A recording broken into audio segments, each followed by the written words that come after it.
Is all exercise good? या exercise करने का भी कोई हार्ड स्मार्ट तरीका है? दोस्तों, जैसे एक सिंपल सा टूल होगा, आप याद है आप जब बचपन में आपके पास पहली स्कूटर रही होगी, स्कूटर को आप टेढ़ा करके जिसमें पेट्रोल को वो करते थे, जब वो स्टार्ट नहीं होती थी, फिर उसमें बहुत देर तक आप एक्सीलेटर करते थे तो उसका कार्बोरेटर साफ होता था, फिर कार्बोरेटर साफ होता था, फिर उसमें पेट्रोल धीरे धीरे जाता था और गाड़ी स्टार्ट होती थी।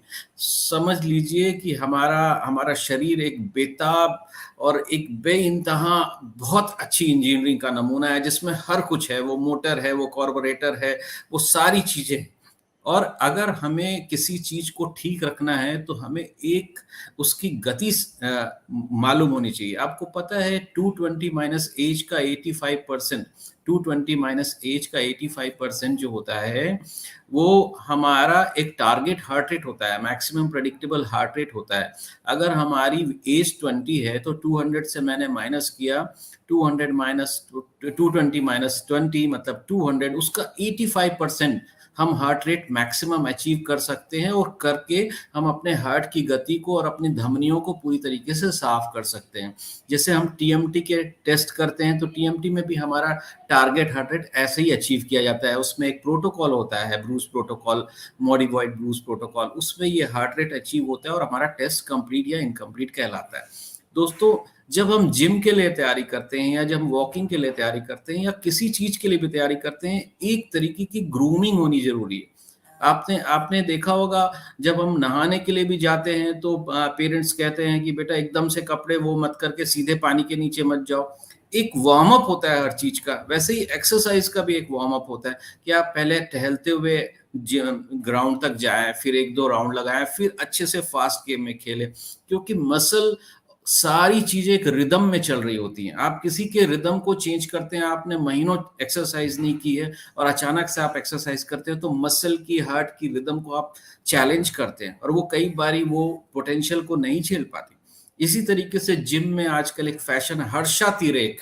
मैंने कहूंगा कि बॉडी बिल्डिंग की एक हर्षा तिरेक और एक पता नहीं एक अजीब सी होड़ है कि मुझे उससे ज्यादा बॉडी अच्छी बनानी है, मुझे मसल्स में कट लाने हैं। ऑफिशियल अनऑफिशियल बहुत सारी चीजें हमारे मार्केट में अवेलेबल है, कभी प्रोटीन है, कभी स्टेरॉइड है।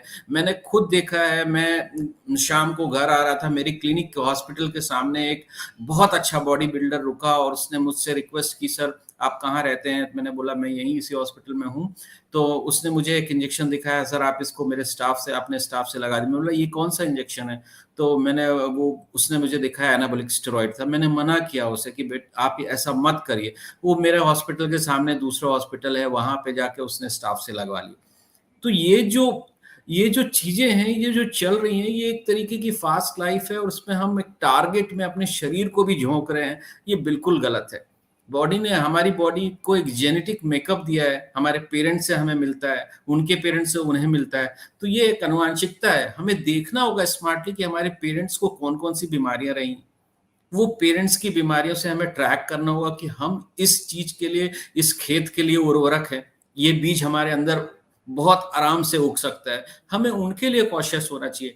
बेकार में बॉडी शेपिंग के लिए हमें पता है इतनी ज्यादा बॉडी शेपिंग करने से बाद में जाके कितनी मसल्स की प्रॉब्लम होती है, कितनी कितनी चीजें की प्रॉब्लम्स होती है।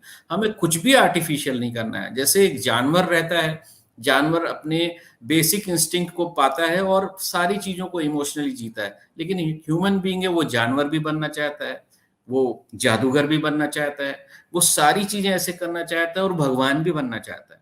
तो मुझे ये लगता है कि हमारे को, मैं इसी के साथ एक दिनकर जी की कविता की 4 लाइन जरूर इससे जोड़ना चाहूंगा कि उद्देश्य जन्म का नहीं कीर्ति या धन है, उद्देश्य जन्म का नहीं कीर्ति या धन है, सुख नहीं धर्म भी नहीं ना तो दर्शन है। उद्देश्य जन्म का नहीं कीर्ति या धन है, सुख नहीं धर्म भी नहीं ना तो दर्शन है, विज्ञान ज्ञान बल नहीं ना तो चिंतन है। विज्ञान ज्ञान बल नहीं ना तो चिंतन है, जीवन का अंतिम ध्येय स्वयं जीवन है। जीवन का अंतिम ध्येय स्वयं जीवन है। इसलिए इस जीवन को जो हमें भगवान ने दिया है, इसे हमें फुल 100% किंग साइज जीना है। हर हर आदमी को हेल्प करनी है, हर भावनाओं को समझना है, मानव बन के रहना है। हमारा रास्ता ही हमारी मंजिल है। Is that right doctor Raka? Yes, बिल्कुल सही।